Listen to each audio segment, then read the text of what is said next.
الحمد لله وكفى سلام على عباده الذين اصطفى أما بعد فأعوذ بالله من الشيطان الرجيم بسم الله الرحمن الرحيم ادعو إلى سبيل ربك بالحكمة والموعظة الحسنة وجادلهم بالتي هي أحسن وقال النبي صلى الله عليه وسلم بلغوا أني ولو آية أو كما قال عليه الصلاة والسلام মহান আল্লাহ রাব্বুল আলামিনের নিকট লাখ কোটি শুকরিয়া যে মহান রব্বুল আলামিন এই বৃষ্টির মধ্যেও আমাদেরকে হিন্দু মুসলিম সকলকে একত্রে বসার তৌফিক দান করেছেন। মুসলিম ভাইরা আলহামদুলিল্লাহ, সেই সাথে হিন্দু ভাইদেরকে আমরা আন্তরিকভাবে কৃতজ্ঞতা জ্ঞাপন করছি। বৃষ্টিকে উপেক্ষা করে অনেক পরিবেশ উপেক্ষা করে আমাদের আজকে আয়োজনকে সাড়া দেওয়ার জন্য সাড়া দিয়ে আমাদেরকে আনন্দিত করেছেন। আপনাদের সকলকে আন্তরিক অভিনন্দন। আলহামদুলিল্লাহ, আমরা এই মহল্লার মধ্যে 3 দিন যাবত আছি। এসে একটা বিষয় আমাদেরকে খুব অবাক করলো, সেটা হচ্ছে এই বর্মি বাজার প্রায় ব্রিটিশ আমল থেকে চলে আসছে, ঐতিহাসিক একটা বাজার, এবং এই বাজারের মধ্যে মুসলিম যেমন আছে তার থেকে বেশি হিন্দু সম্প্রদায়ের মানুষ বসবাস করে। আনন্দের বিষয় হচ্ছে আমরা বর্মি বাজারের এই যাবৎকালের হিস্ট্রি গুলো দেখলাম যে আজ পর্যন্ত এই বাজারের মধ্যে হিন্দু মুসলিম উল্লেখযোগ্য পরিমাণে কোনো সংঘাত হয় না, সকলে এক পাতে মিলেমিশে ভাতৃত্ববোধের সাথে এখানে বসবাস করছে, যেটা আনন্দের বিষয়। এই বিষয়টাকে কেন্দ্র করে আমাদের মনে একটা কৌতূহল যায়, সারা দেশে শোনা যায়, পরে সারা দেশে শোনা যায় হিন্দুর প্রতি ভেঙে চলতেছে, মুসলিম এই করে বলতেছে, সেই করে বলতেছে। আসলে কি আমাদের হিন্দু ভাইকে আমাদের তারা নির্যাতিত কিনা? যদি নির্যাতিত হয়, যেই এলাকার মধ্যে মুসলিম প্রতি হিন্দুরা নির্যাতিত হবে, ওই এলাকার আলেমদেরকে আল্লাহ রাব্বুল আলামিন শাস্তি দিবেন। আমরা বর্মি বাজারের আলেম ওলামা যারা আছি নির্যাতিত কিনা খেয়াল করার বিষয় উল্লেখযোগ্য পরিমাণ আমরা খুঁজে পাইনি, হতে পারে। বিষয়টাকে এই ভাতৃত্ব হিন্দু মুসলিম এই ভাতৃত্ব বোধটাকে আরো বেশি কিভাবে বাড়ানো যায়, ভাতৃত্ব বোধটাকে আরো কিভাবে বাড়ানো যায়, এই জন্য একটা চিন্তা করলাম যে আমরা যদি হিন্দু মুসলিম একসাথে এক জায়গায় বসতে পারি, নিজেদের মতবিনিময় সভা করতে পারি, নিজেদের প্রতি ভালোবাসা বিনির্মাণ করতে পারি, এক অপরের প্রতি শ্রদ্ধাশীল হয়ে তাকে ভালোবাসতে পারি, তাহলে অবশ্যই এই যাবৎকাল পর্যন্ত চলে আসে হিন্দু মুসলিমের ভালোবাসা ভবিষ্যতে আরো অনেক বেশি বেড়ে যাবে, তাই না? এই চিন্তাকেই মাথায় নিয়ে আমরা গতকালকে বর্মি বাজারের উল্লেখযোগ্য 4টা মন্দিরে গিয়েছিলাম হিন্দু ভাইদের সাথে সাক্ষাৎ করার জন্য, ঠাকুরবাসীর সাথে সাক্ষাৎ করার জন্য। তো আলহামদুলিল্লাহ, সর্বপ্রথম সেখানে যাওয়া হয়েছে শ্রী শ্রী লক্ষ্মীনারায়ণ মন্দির। অজিত চক্রবর্তী সেখানে ছিলেন।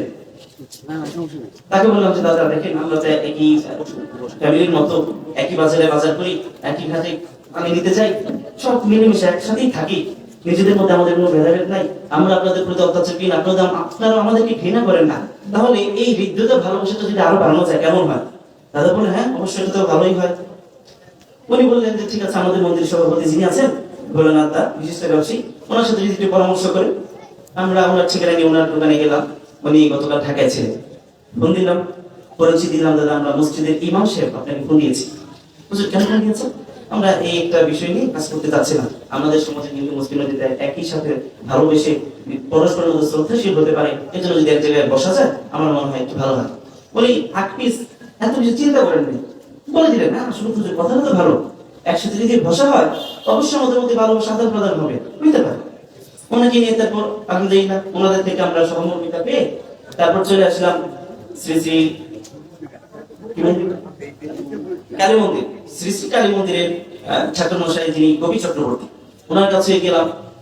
উনি আলহামদুলিল্লাহ আমাদের কথাবার্তা শুনে প্রথমে কৃতজ্ঞতা বোধ করেছেন, পরে আমাদের কথাবার্তা শুনে বলেন হ্যাঁ কথা তো ভালোই, আসলে হইলে ভালো হয়। উনি ওনার কাছে আমরা লোক পাঠিয়েছিলাম, উনি ছিলেন না, এবং আগে আমাদেরকে বলেছেন যে আমি চেষ্টা করবো থাকার জন্য, তবে আজকে আমার একটু ব্যস্ততা আছে, আল্লাহ তার ব্যস্ততাকে খারাপ করে তাকে আমাদের মাঝে আসার তৌফিক দান করুন। তাহলে আমরা যেটা বুঝলাম, হিন্দু মুসলিম একসাথে একটা সমাজের মধ্যে বসবাস করি, উদ্দেশ্য সকলের একসাথে একটা সমাজে বসবাস করি, কেউ কারোর বিরোধিতা করি না। এরপরেও এক জাতি অন্য জাতির সাথে কথা বলতে গেলে কেমন ইতস্ত বোধ করে। হিন্দু সম্প্রদায়ের মানুষ হিন্দুদের সাথে চলাফেরা করে, মুসলিম সম্প্রদায়ের মানুষ মুসলিমদের সাথে চলাফেরা করে, সোসাইটি ভিন্ন, এক হইতে পারতেছে না, কোন একটা অজানা শক্তি আমাদেরকে বাধা দিচ্ছে। সেটাই আজকে আমরা সেটাকে আলোচনা করবো, কি এমনটা বিষয় যে বিষয়কে আমরা হিন্দু মুসলিম এত ভালোবাসা থাকা সত্ত্বেও পরস্পরের মধ্যে ভালোবাসা শ্রদ্ধাবোধ আরো বাড়াইতে পারতেছি না কেন, এটা আজকে আমরা আলোচনা করছি। দেখেন, আমি গতকালকে মসজিদের জুমার মধ্যে আলোচনা করেছিলাম, পিঁপড়ার দল খাবার নিতে যায় না লাইন ধরে, পিঁপড়ার দল খাবার নিতে যে লাইনটা তারা কিভাবে আবিষ্কার করে?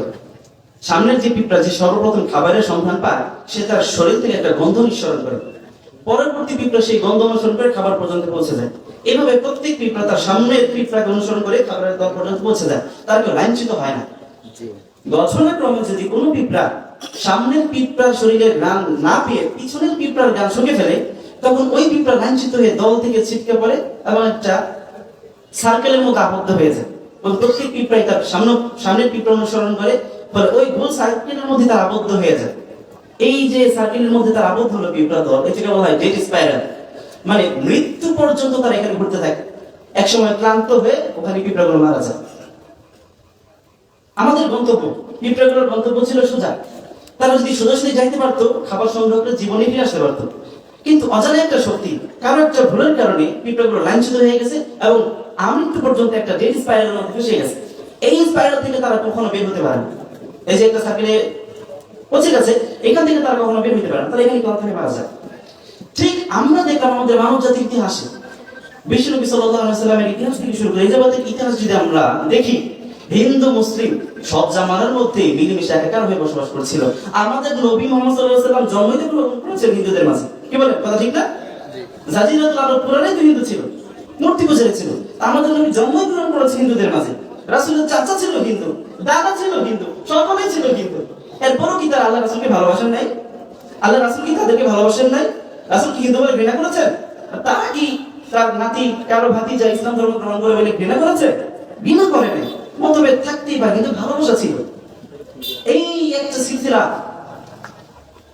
অনেকদিন পর্যন্ত হিন্দু এবং মুসলিমদের মধ্যে ছিল, যারা পরস্পর ভালোবাসার মতো বিনিময় করত।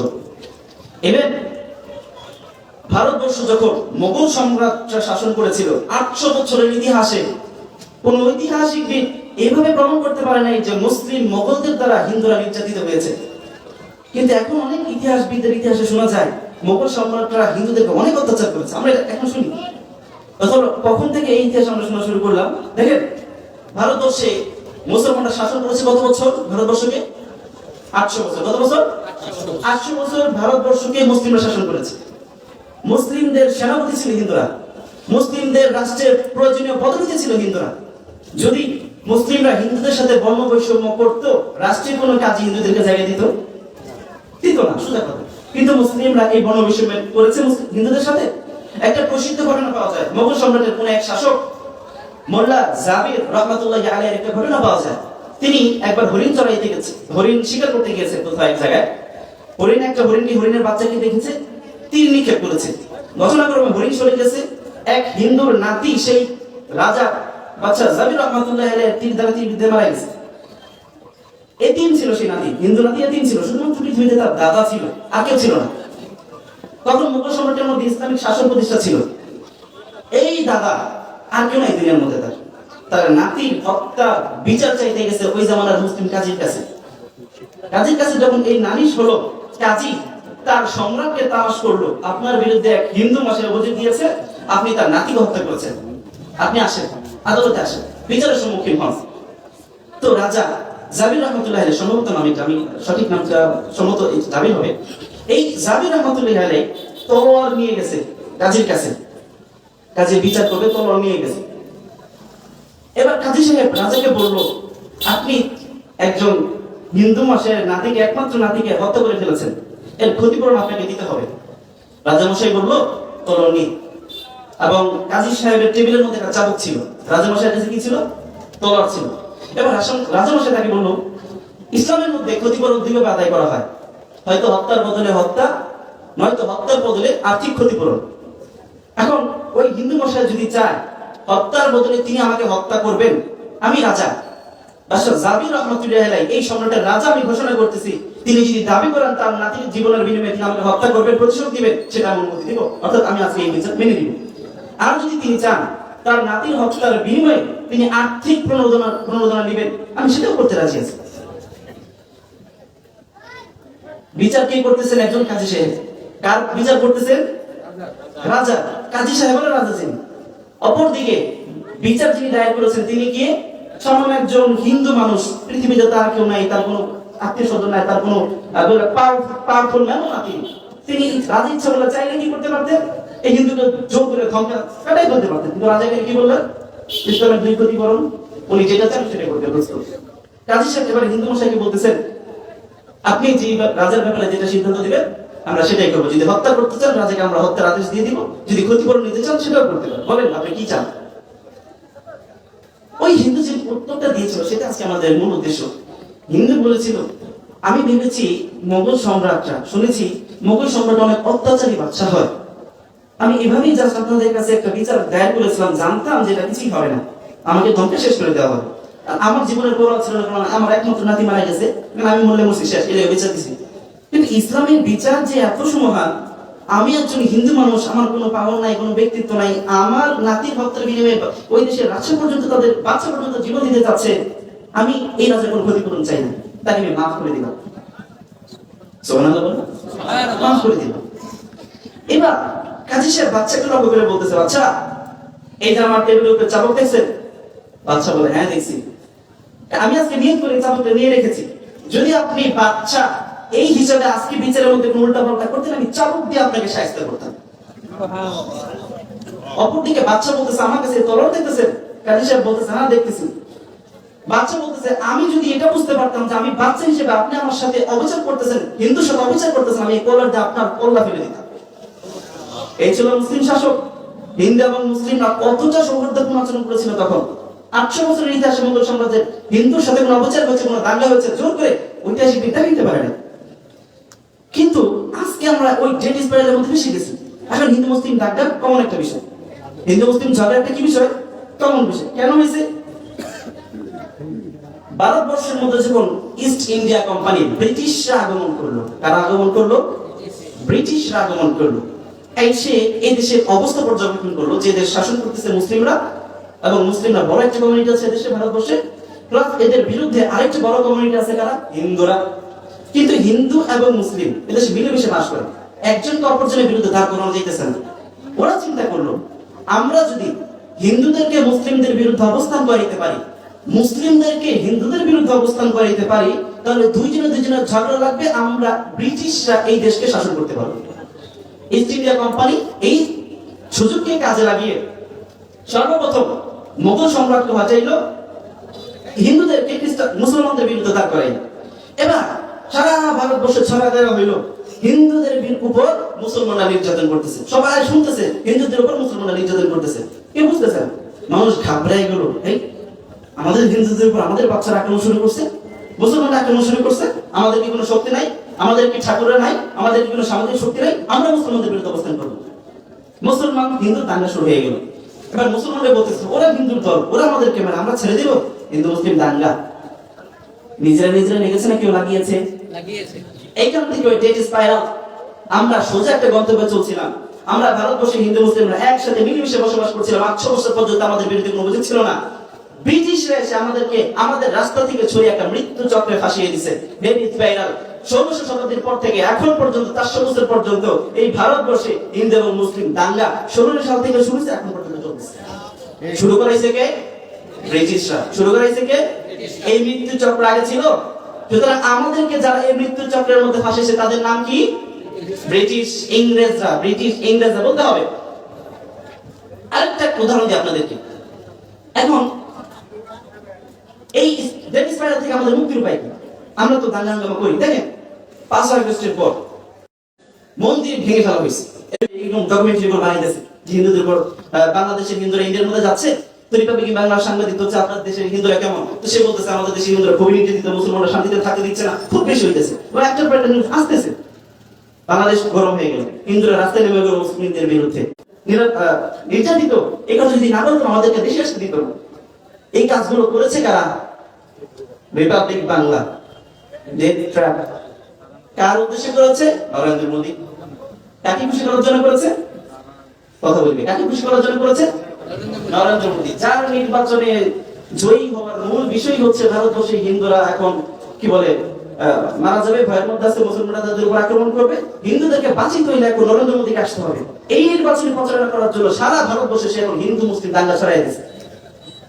হিন্দুদের এখন ত্রাণ করতে নরেন্দ্র মোদী। কেন? ওই নরেন্দ্র মোদী যদি না আসে তাহলে হিন্দুদের উপর আক্রমণ হবে, এই কথা ফলভাবে তারা ছড়াইছে। ঠিক ব্রিটিশরা যে কাজটা করেছিল, ব্রিটিশরা যে কাজ করেছে, মুসলিমদের বিরুদ্ধে হিন্দুদেরকে বসেছে, হিন্দুদের বিরুদ্ধে মুসলিমকে বসে একটা ট্র্যাপ সৃষ্টি করে ক্ষমতায় গিয়েছে কারা? ব্রিটিশরা, ইস্ট ইন্ডিয়া কোম্পানিরা। ঠিক একই ট্র্যাপ অযোধ্যা আন্দোলন সহ একই ট্রাপ এই ভারতের নরেন্দ্র মোদী কাজে লাগাইতেছে। বাবরি মসজিদ ভেঙে সেখানে মন্দির স্থাপন করা হয়েছে। আচ্ছা বলে, এখানে শ্রী শ্রী লক্ষ্মীনারায়ণ মন্দিরের সভাপতি আছে, আমরা ভূমি বাজারের অনেক মুসলমান আছি, সবাই মিলে দলমল নিয়ে মন্দিরে গেলাম, আক্রমণ করলাম, দাবি করলাম মন্দিরের এই মন্দির একসময় মসজিদ ছিল, আমরা মন্দির ভেঙে ফেলবো, মন্দির ভেঙে দিলাম। হিন্দুরা কি কষ্ট পাবে না? আমরা তাদের মন্দির ভাঙলে কষ্ট পাবে না?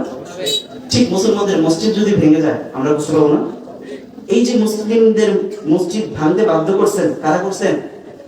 নরেন্দ্র মোদীর দল। কেন করছে? এখানে আগে মন্দির ছিল। আবে 1000 বছর 800 বছর পর্যন্ত মোগল সম্রাট এখানে শাসন করেছে, কখনো কিন্তু এই অভিযোগ দেয় নাই।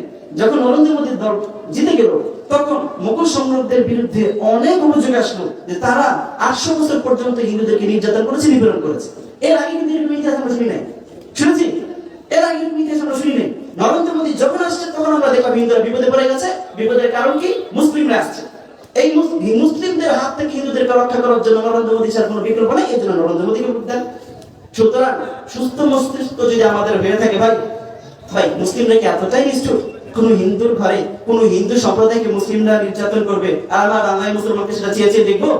আপনার কি মনে হয় মুসলিমরা কি এতই নিষ্ঠুর? হিন্দুর ঘর পর্যন্ত মুসলিমরা নির্যাতন করবে আর মুসলমানরা চুপ থাকবে? আল্লাহ রাসূল চুপ ছিলেন?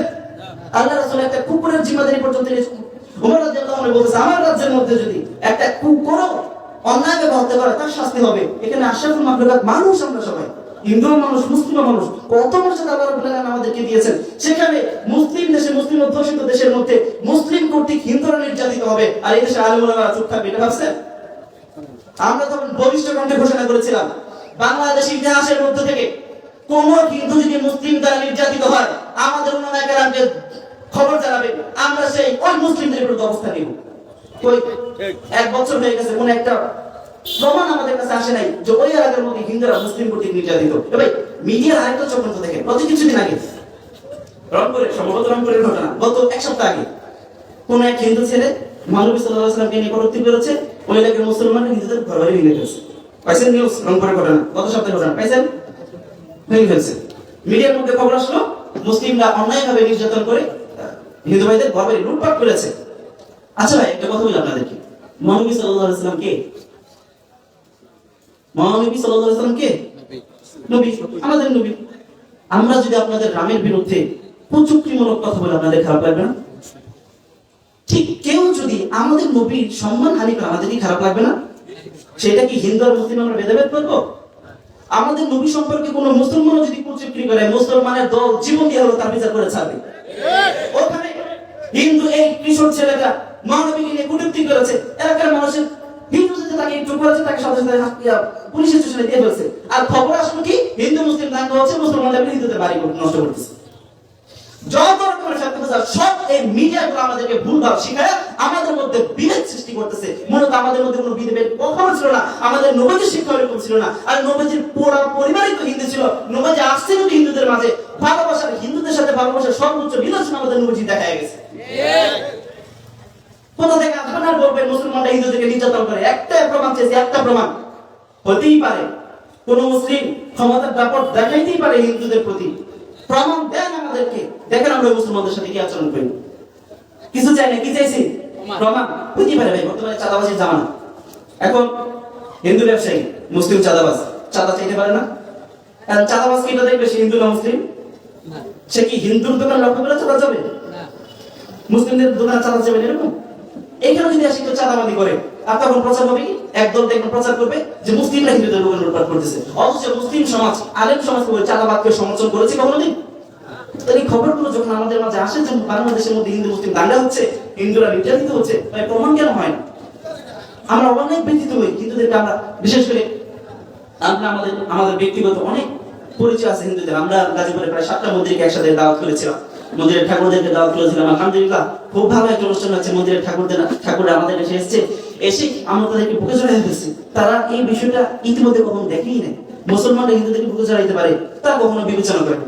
বলতেছে হুজুর আপনি মুসলমানদের একজন ব্রাহ্মণ, অর্থাৎ মুসলমানদের একজন পণ্ডিত, আমি হচ্ছি হিন্দু ধর্মের একটা পণ্ডিত, আপনি আমাকে বুকে জড়াই ধরলেন, সমস্যা হবে না? আমি বলতেছি ভাই আপনি মানুষ, আপনি আমার ভাই, আপনাকে আমি ভালোবাসি আল্লাহর জন্য, আপনি আমাকে ভালোবাসেন আপনার ইয়ার জন্য, সমস্যা কি আছে? ভাই ভাই গলা মিলবে না, কার গলা মিলবে? আবার হিন্দু মুসলিম কে ভাই ভাই না আমরা, না শত্রু? বলেন কথা বলে, ভাই ভাই না আমরা? এই দাঙ্গাটা আমাদের মাঝে কে লাগাচ্ছে? ডেভিস পাইলার, ব্রিটিশরা, ইংরেজরা শুরু করেছিল, এখন আমাদের পর্যন্ত চলতেছে। এখন আমি আপনাদের সামনে কিছু ডকুমেন্টারি দিব কিভাবে তারা মুসলিম এবং হিন্দুদের মাঝে এই বিভাজনটা তৈরি করছে। দেখেন, সারা পৃথিবীতে নেতৃত্ব দিচ্ছে কোন জাতি? সারা পৃথিবীকে নেতৃত্ব দিচ্ছে কোন জাতি? ইহুদি খ্রিস্টান। আমেরিকা না? আমেরিকা নেতৃত্ব দিচ্ছে। জনসংখ্যার দিক থেকে সারা বিশ্বের সবচেয়ে জনসংখ্যা হচ্ছে খ্রিস্টানদের, এরপরে মুসলিমদের, এরপর হিন্দুদের। বিশ্ব নেতৃত্ব যদি খ্রিস্টানদের ঠিক রাখতে হয়, তাহলে বিশ্বের বাকি ধর্মভিত্তিক ধর্মীয় মানুষদেরকে দাঙ্গা লাগাইতে হবে। কি লাগাইতে হবে? যদি ধর্মীয় দাঙ্গা না লাগে, আমেরিকা নেতৃত্ব থাকবে না। কেন?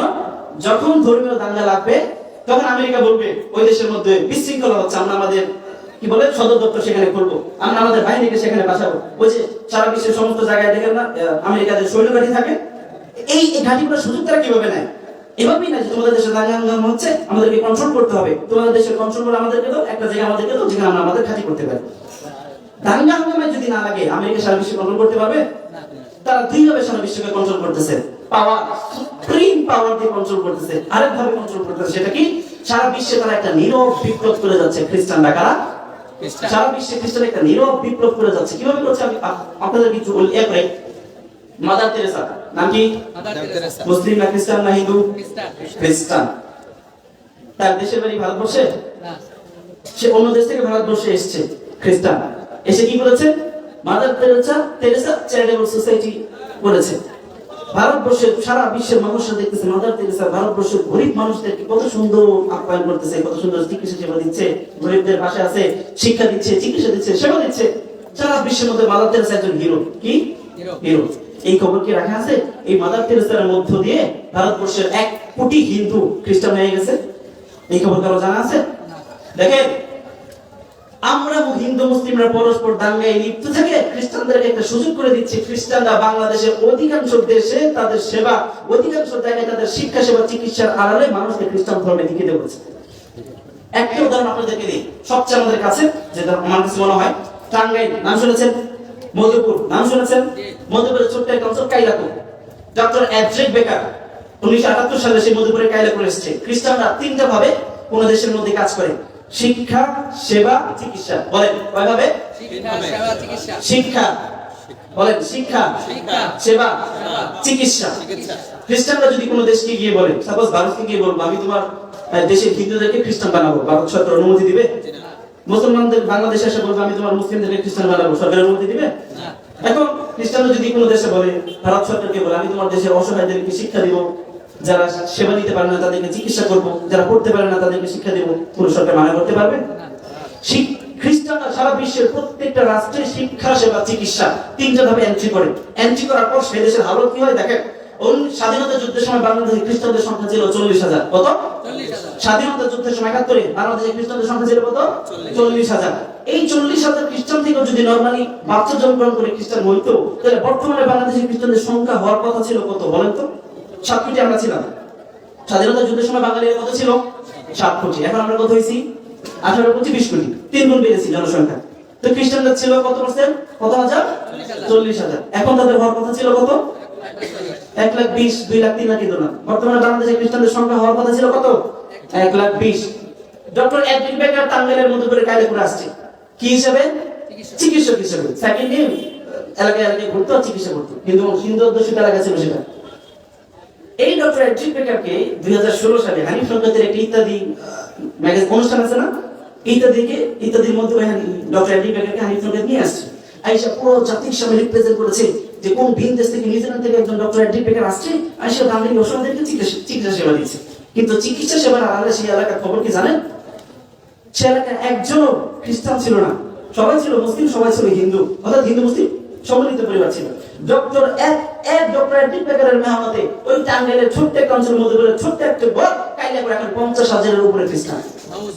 বলে সেখানে আমি গিয়েছি, সেখানকার এক অটোগ্রাফকে জিজ্ঞেস করছি, দাদা আপনি কোন ধর্মের খ্রিস্টান? আদি খ্রিস্টান? হয় না, হিন্দু ছিলাম। খ্রিস্টান ধর্ম গ্রহণ করছেন? হ্যাঁ করছি। কেন করছেন? খ্রিস্টানরা আসছে আমাদের আশেপাশে বাড়ি ঘর যা ছিল সবাইকে দাওয়াত দিয়েছে, সবাই খ্রিস্টান হয়ে গেছে, আমি একা হিন্দু মানুষ থেকে কি করবো, আমি খ্রিস্টান হয়ে গেছি। ভাই, আমরা মুসলিম এবং হিন্দুদের এই পারস্পরিক ঝগড়া বিবাদের ফায়দা নিচ্ছে কারা? খ্রিস্টানরা, কোনো খ্রিস্টান ছিল না, সব হিন্দুরা খ্রিস্টান হচ্ছে, সব মুসলিমরা খ্রিস্টান হচ্ছে। এইভাবে যদি খ্রিস্টানদের যদি চলতে থাকে তাহলে এই দেশ কি মনে করছেন, এই দেশ আমাদের আমেরিকার হাতে চলে যাবে না? তারা কি আমাদের দেশে অলরেডি কন্ট্রোল করবে না? অলরেডি কন্ট্রোল শুরু করেছে সেন্ট মার্টিন দ্বীপে, অলরেডি কন্ট্রোল শুরু করেছে পার্বত্য চট্টগ্রামের দিকে, কন্ট্রোল কিন্তু তারা নিয়ে ফেলছে অলরেডি। মাদার তেরেসা 2050 সালে বাংলাদেশে এসেছিলেন, এসে একটা ঘোষণা করেছেন আগামী 100 বছরের মধ্যে আমরা এই দেশকে খ্রিস্টান রাজ্য বানাবো। এত হিন্দু দেশে থাকে, এত মুসলিম দেশে থাকে, খ্রিস্টান কিভাবে বানাবে? তখন আমাদের মাথায় বিষয়টা কাজ করতে পারে নাই, কিভাবে তারা খ্রিস্টান বানায়। অপরদিকে সারা দেশকে টার্গেট করে সারা দেশের কথা বলে তারা পার্বত্য চট্টগ্রাম, খাগড়াছড়ি, রাঙ্গামাটি, বান্দরবান 3টা জেলাকে টার্গেট করেছে। সবাই হিন্দু ছিল, মুসলিম ছিল না। পার্বত্য চট্টগ্রামের দিকে সবাই হিন্দু ছিল, কিন্তু আদিবাসী ছিল। এখন গিয়ে দেখেন একজন হিন্দু পাবেন ওই 3 জেলার মধ্যে, সবাই খ্রিস্টান হয়ে গেছে। আমাদের ধর্মের মানুষদেরকে তারা খ্রিস্টান বানাচ্ছে কেন? নির্বাচন যখন আমাদের দেশে, ওই যে অলরেডি কিন্তু চট্টগ্রামে যুদ্ধ শুরু হয়েছে বাংলাদেশের সাথে, জানেন? বাংলাদেশ সেনাবাহিনীর সাথে চট্টগ্রাম আর্মিরা যুদ্ধ করতেছে কেন? তারা স্বাধীনতা চায়। স্বাধীনতার নিয়ম কি? কোন রাষ্ট্র যদি স্বাধীনতা চায়, জাতিসংঘ দেখবে ওই রাষ্ট্রের মানুষ অধিকাংশটা কি চায়। পার্বত্য, খাগড়াছড়ি, রাঙ্গামাটি, বান্দরবান 3 জেলা প্রায় 70% এর উপরে মানুষ খ্রিস্টান হয়ে গেছে, হিন্দু থেকে খ্রিস্টান হয়ে গেছে, মুসলিম থেকে খ্রিস্টান হয়ে গেছে। এখন ওরা স্বাধীনতা চায়। কিছুদিন পর জাতিসংঘে আসবে, এসে বলবে তোমাদের সমস্যা কি? সে বলবে, ওই খ্রিস্টানরা বলবে আমরা স্বাধীনতা চাই, এদেশের সরকার আমাদের উপর অত্যাচার করতেছে। বলবে ঠিক আছে নির্বাচন দাও। এবার নির্বাচন হবে, নির্বাচনে জয়যুক্ত হবে কারা? হিন্দুরা না খ্রিস্টানরা? মুসলিমরা না খ্রিস্টানরা? খ্রিস্টানরা জয়যুক্ত হবে। এবার জাতিসংঘ ঘোষণা করবে কি, যেহেতু তারা অধিকাংশ মানুষ আলাদা রাষ্ট্র চায়, খ্রিস্টান রাষ্ট্র বানিয়ে দাও। আমাদের স্বাধীন বাংলাদেশের সার্বভৌমত্বের উপর আঘাত করতেছে খ্রিস্টানরা। মুসলিম এবং হিন্দুদের পারস্পরিক সহানুভূতিকে কাজে লাগিয়ে খ্রিস্টানরা আমাদের দেশ লুটপাট করে খাচ্ছে। বলছিলাম স্বাধীনতা যুদ্ধের সময় খ্রিস্টানদের সংখ্যা ছিল 40,000। যদি স্বাভাবিকভাবে আসতো তাহলে সর্বোচ্চ বলে 1,20,000, 2,00,000, 3,00,000 হওয়ার কথা ছিল। বর্তমানে খ্রিস্টানদের সংখ্যা কত? এখন আমরা একটু বিবেচনা করি। 1990 সালের দিকে বাংলাদেশের মধ্যে 97% মুসলমান ছিল, 2% হিন্দু ছিল, 1% বাকি সব ধর্মের মানুষ ছিল। অথচ মাত্র 20 বছরের ব্যবধানে অমুসলিমদের সংখ্যা বেড়ে, খ্রিস্টানদের সংখ্যা বেড়ে 1% থেকে তারা এখন 12% রূপান্তরিত হয়েছে। মুসলিমদের 98% থেকে নেমে এখন 85% রূপান্তরিত হয়েছে। হিন্দুদের 2% থেকে নেমে 0.5% চলে গেছে। অর্ধেক মানুষ তারা খ্রিস্টান বানায় ফেলেছে। আপনারা জান, আজগুবি কথা মনে হলে রেফারেন্স আপনাদেরকে দিচ্ছি। ডক্টর অ্যান্টি বেকার, ইউটিউবে সার্চ করবেন, অ্যান্টি বেকার 2016 সালে মারা গেছে। উনি মারা যাওয়ার পর বর্তমানে তার ওই মিশন হাসপাতালের মধ্যে এখন জেসিকা মেরিন্ডা 5 সন্তান নিয়ে এখন ওই এলাকায় হিন্দুদেরকে খ্রিস্টান বানানোর কাছে লিখত। আপনারা মোবাইলে সার্চ করে দেখতে পারবেন। বেশি দূরে যাব না, আমাদের খুব কাছে এখান থেকে টেংরাপাড়া কতটুকু দূরে? 7 কিলোমিটার। টেংরাপাড়ার মধ্যে একটা শিশুপল্লী প্লাস নামে একটা সংগঠন আছে, জানেন? এদের কাজ কি? অসহায় ভাই শিক্ষা, সেবা, চিকিৎসা। খ্রিস্টানরা ভাবে কাজ করে শিক্ষা, সেবা, চিকিৎসা। ডক্টর অ্যান্টি বেকার চিকিৎসক হিসেবে আসছে, এরা সেবক হিসেবে আসছে। এনজিও সংস্থা শিশুপল্লী প্লাস, এদের কাজ কি? অসহায় মা এবং শিশুদেরকে বাসস্থানের ব্যবস্থা করা। আপনারা শিশুপল্লী প্লাস দেখেন, এখন ইউটিউবে দেখেন, দেখবেন অনেক হিন্দু অসহায় মা এবং বোনদেরকে তারা শিশুপল্লীতে নিয়ে গেছে। বর্তমানে আমরা গিয়েছিলাম সেখানে, 600-র উপরে মা এবং বোনেরা আছে, 600-র উপরে শিশুরা সেখানে অবস্থান করতেছে। শিশুপল্লী প্লাস এখন লিখবেন, ইউটিউবে দেখবেন, সমস্ত বোন যারা আছে, আমাদের মা বোনেরা যারা আছে, সবাইকে খ্রিস্টানদের সিস্টারদের পোশাক পরায় ফেলছে, অর্থাৎ সবাইকে খ্রিস্টান বানায় ফেলছে। ভিতরে কাউকে যাইতে দেয় না, ঢুকতে দেয় না, কারণ ঢুকলে মানুষ বুঝে ফেলবে, এই জন্য কাউকে ঢুকতে দেয় না, যাইতে দেয় না। আমাদের খুব কাছে এই শিশুগুলো আপনারা দেখতে পারেন, হিন্দু মানুষ এখানেই আছেন, নিয়ে দেখতে পারেন। ঠিক এর পাশে 2 কিলো পরে সিসিটিভি ক্লাইমেট সেন্টার আছে একটা, জানেন? বাংলাদেশের একমাত্র বেসরকারি কৃষি গবেষণা সংস্থা। এদের কাজ কি? বাংলাদেশে হাওড় অঞ্চলে কিভাবে ইয়া করা যায়, বৃষ্টি অঞ্চলে কিভাবে কৃষি উৎপাদন করা যায়। এই যে খ্রিস্টান সিসিটিভি ক্লাইমেট সেন্টার, খ্রিস্টান ডেভেলপমেন্ট সোসাইটি অফ বাংলাদেশ, এরা একটা করেছে একমাত্র বাংলাদেশের বেসরকারি কৃষি গবেষণা সংস্থা, যেখানে হিন্দুরা যায়, যেখানে বাংলাদেশের বিভিন্ন ইনস্টিটিউট থেকে সেখানে শিক্ষা করতে যায়। অথচ এটা করেছে কারা? খ্রিস্টানরা করেছে। ভাই খ্রিস্টানদের কি এমন ঠেকা পড়ছে? হাজার হাজার লক্ষ লক্ষ কোটি টাকা তারা বাংলাদেশে বিনিয়োগ করতেছে, সেবা দিতেছে, তাদের কি এমন ঠেকা পড়ছে বলেন তো? ঠেকা একটাই, তারা আমাদের বাংলাদেশকে লুটে খাইতে চায়। তাদের ঠেকা একটাই, তারা আমাদের বাংলাদেশের স্বাধীনতা হরণ করতে চায়। তারা আমাদের হিন্দু মুসলিমকে দাঙ্গা লাগায় তারা আমাদের দেশকে দখল করতে চায়। কিন্তু আমরা হিন্দু মুসলিমরা যদি একসাথে পরস্পর ভালোবাসা, ভ্রাতৃত্ববোধ সহজে রক্ষা করতে পারি, কোন বাপের বেটার ক্ষমতা নাই হিন্দু মুসলিমরা থেকে এই দেশকে নিয়ে যাবে না। ভাই হিন্দুদের দেশ ইন্ডিয়া না বাংলাদেশ? বাংলাদেশের যারা হিন্দু আছেন তাদের আদি নিবাস, জন্ম এই দেশে, মৃত্যু এই দেশে। ইন্ডিয়া কেন যেতে হবে? আমরা আপনাদেরকে কখনো কথা বলেছি আপনারা ইন্ডিয়া চলে যান? তাহলে এক প্রকারের উচ্চকোটি কথা আমাদেরকে লাগিয়ে দেওয়া হয়, মুসলমানরা বলে যে হিন্দুরা ইন্ডিয়া চলে যাক। এই কথাগুলো কারা প্রতিষ্ঠা করে আপনাদের খেয়াল রাখতে হবে। ওই যে স্পাইরাল, যে স্পাইরাল থেকে আমরা হিন্দু মুসলিম কেউ রক্ষা করতে পারি না, কেউ এখনো বাঁচতে পারি না। আল্লাহ তাআলা আমাদেরকে এই ডেড স্পাইরাল মৃত্যু চক্র থেকে হিন্দু মুসলিমকে হেফাজত করার তৌফিক দান করুন। আমি 5 মিনিটে শেষ করতেছি। তারা আরো কিভাবে আমাদেরকে দাওয়াতি কাজ করে দেখেন। খ্রিস্টানরা একটা বই, খ্রিস্টানদের প্রধান ধর্মগ্রন্থের নাম কি? বাইবেল। বলে কি? বাইবেল। আচ্ছা, ভারতবর্ষের মধ্যে কোন খ্রিস্টান ছিল না? ভারতবর্ষে সবাই কি ছিল? হিন্দু মুসলিম। সবাই কি ছিল? হিন্দু মুসলিম। কোন খ্রিস্টান ছিল না? সারা ভারতবর্ষের বাঙালিদেরকে খ্রিস্টান ধর্মে দীক্ষিত করার জন্য বাইবেলের বাংলায় অনুবাদ করেছে, যেটা কলকাতার বাবুদের যে ভাষা, সেই ভাষায় বাইবেলের বাংলা অনুবাদ করেছে। এই হচ্ছে সেই বাইবেল, খ্রিস্টানদের এই হচ্ছে বাইবেল। এটা আমি আপনাদেরকে একটা প্রথম পৃষ্ঠা আপনাদেরকে পড়ে শোনাচ্ছি।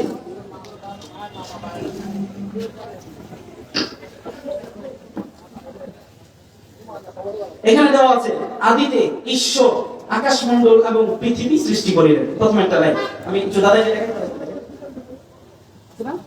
এখানে শব্দগুলো সব ব্যবহার করা হয়েছে ঈশ্বর। আদিতে ঈশ্বর আকাশমণ্ডল এবং পৃথিবী সৃষ্টি করেছেন, ঈশ্বর শব্দ ব্যবহার করা হয়েছে। ঈশ্বর কাদের শব্দ? হিন্দুদের। কাদের? হিন্দুদের। এই বই বাইবেল বাংলা অনুবাদ করেছে কাদেরকে খুশি করার জন্য?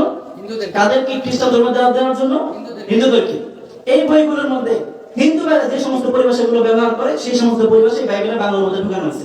এখানে ঈশ্বর শব্দ আসছে, হিন্দু ভাইরা স্বর্গনরক জানেন, তাই না? স্বর্গনরক শব্দ আসছে। এরপর এখন এটা হচ্ছে হিন্দুদেরকে খ্রিস্টান বানাবে তারা, এই জন্য এই বইটা তারা লিখেছে। এই হিন্দুদেরকে খ্রিস্টান বানানোর জন্য যে বই লিখেছে, এই বই কি মুসলমানরা পড়বে? এটা হিন্দুরাই পড়বে।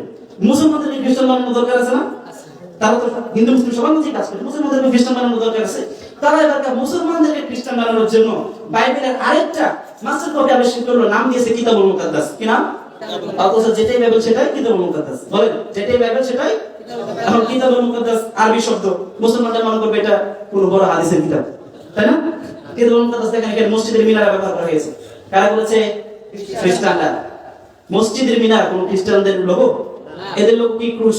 এদের লোগো কি? ক্রুশ। কিন্তু তারা বাইবেল অনুবাদ করে এখানে লোগো কি দিয়েছে? এই দেখেন, এই যে মিনার দেখা যাচ্ছে, মসজিদের মিনার। হ্যাঁ, কেন? মুসলমানদেরকে ধোঁকা দেওয়ার জন্য, যাতে মুসলমানদেরকে তারা খ্রিস্টান বানিয়ে দিতে পারে। এবার ওই বাইবেলটার মধ্যে যেখানে প্রথম শব্দ ছিল আদিতে ঈশ্বর আকাশমণ্ডল এবং ভূমণ্ডলী সৃষ্টি করেছে, কিতাবুল মুকাদ্দাসে সেই শব্দটা চলে আসছে, সৃষ্টির শুরুতে আল্লাহ আসমান এবং জমিন সৃষ্টি করেছে। সৃষ্টির শুরুতে আল্লাহ আসমান এবং জমিন সৃষ্টি করেছে। এখন আল্লাহ কাদের? মুসলমানরা আল্লাহ বলে, হিন্দুরা ঈশ্বর বলে। হিন্দুদেরকে খ্রিস্টান বানানোর জন্য তারা লিখেছে বাইবেল, মুসলমানদেরকে খ্রিস্টান বানানোর জন্য তারা লিখেছে কিতাবুল মুকাদ্দাস। এখানে যেটা সর্বনাশ ছিল, এখানে সেটা জান্নাত জাহান্নাম হয়ে গেছে। সুতরাং শত্রু মিত্র চিনতে হবে, আমাদের শত্রুকে আমাদের মিত্রকে চিনতে হবে। ভারতের দাদা বাবুদেরকে খুশি করতে গিয়ে ভাই ভারতের যে সমস্ত দাদা বাবুরা আছে, ওনাকে চলে শুধুমাত্র নিজের ক্ষমতাকে টিকিয়ে রাখার জন্য হিন্দু মুসলিমদের মধ্যে দাঙ্গাবাজ, আর কিছু স্বার্থ নাই, তাদের আর কোনো স্বার্থ নাই। কারণ এই দাঙ্গাবাজেরই তারা ক্ষমতা আসতে পারবে। এই জন্য তারা আমাদের মধ্যে দাঙ্গা হাঙ্গামা লাগায়।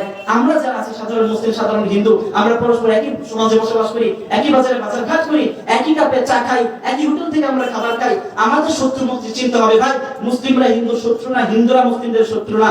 আমাদের মধ্যে যদি দাঙ্গা হাঙ্গামা বাজিত হয়, ভিন্ন কেউ আমাদেরকে দাঙ্গা হাঙ্গামা বাজায়। আমাদের সকলের শত্রুকে সকলের শত্রুকে আল্লাহ আমাদেরকে এই কথাগুলো বুঝে শুনে আমল করার তৌফিক দান করুন। সেই সাথে সাথে ধন্যবাদ জানাচ্ছি এই সমাজের হিন্দু ভাই যারা আছেন, আমাদের আহ্বানে যারা আজকে এসেছেন। হিন্দু কার কাছে আছে দেখি হাত তুলি তো, হিন্দু ভাই কার কাছে আছে? মাশাআল্লাহ, আল্লাহু আকবার বলি।